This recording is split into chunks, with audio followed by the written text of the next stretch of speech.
হচ্ছে yes, that is অনুকূল পরিস্থিতি। বুঝতে পেরেছেন? ওকে, থ্যাংক ইউ। দক্ষিণবঙ্গ বললাম একটু ছোট্ট করে দক্ষিণবঙ্গ, দক্ষিণবঙ্গ আচ্ছা মানে 1-2 তারিখ ভোটের দিন, গণনার দিন, দুদিনই বৃষ্টি। 1, 2, 3 এক ও তো very simple, 1, 2, 3 1 June, 2 June, 3 June, 4 এই নো আপনি 4 বললেন। সেটা সেটা হচ্ছে বৃষ্টি। আমি বলছি ইয়ের কথা, যে ওয়ার্নিংটা শুনুন। ওয়ার্নিংটা হচ্ছে জাস্ট এ মিনিট, দক্ষিণবঙ্গ না, দক্ষিণবঙ্গের ওয়ার্নিং তো দুদিনই দেওয়া যাবে, 1 and 2 অনলি।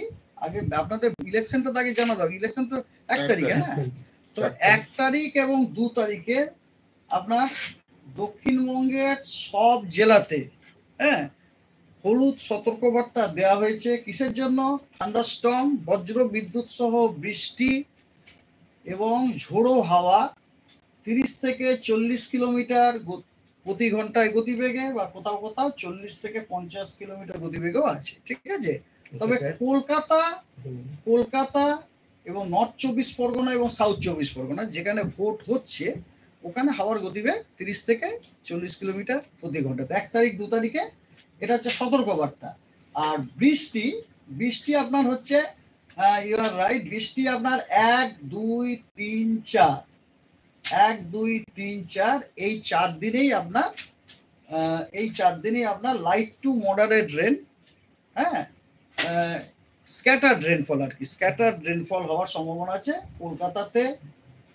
কলকাতায় এবং নর্থ 24 পরগনা, সাউথ 24 পরগনা, এই দুটি জেলাতেই, এই 3টে জেলাতেই হওয়ার সম্ভাবনা আছে। এবং আর সবকটা জেলাতেই সম্ভাবনা আছে, সবকটা জেলাতে। হ্যাঁ 1, 2, 3, 4 ঠিক আছে তো? ঠিক আছে বাবান মশাই করতে 1, 2, 3 ভোট আর গণনার বৃষ্টি বিপর্যস্ত হয়তো হবে না, বৃষ্টি light rain, light to moderate rain, এখানে মানে হেভি রেন নেই, সুতরাং বিপর্যস্ত হওয়ার কোনো প্রশ্নই ওঠে না। বিঘ্নিত বলেছি স্যার।